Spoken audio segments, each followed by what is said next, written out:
সমানুপাতিক প্রতিনিধিত্বশীলতা, proportional representation, এই কথাটা আমরা ইদানিং বাংলাদেশের রাজনৈতিক দলগুলোর মুখে খুব শুনতে পাচ্ছি।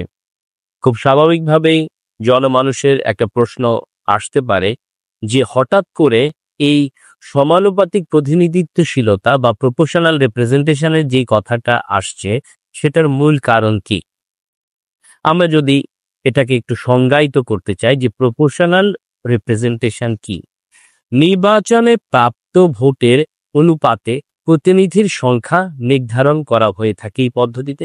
অর্থাৎ একটি দল বা দলীয় প্রার্থী প্রাপ্ত ভোটের হার অনুযায়ী সংসদে যে আসন রয়েছে সে আসন সংখ্যা বন্টন করা হবে।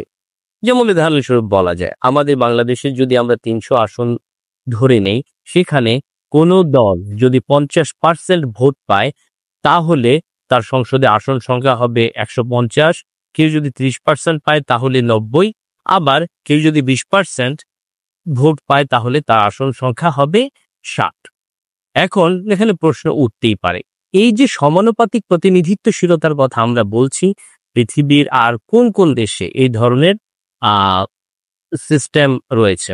গণতান্ত্রিক অনেক দেশেই এই ধরনের সিস্টেম নেই, তবে Argentina, Belgium, Netherland, Sweden, Israel সহ বেশ কিছু দেশে এই পদ্ধতিটা চালু রয়েছে।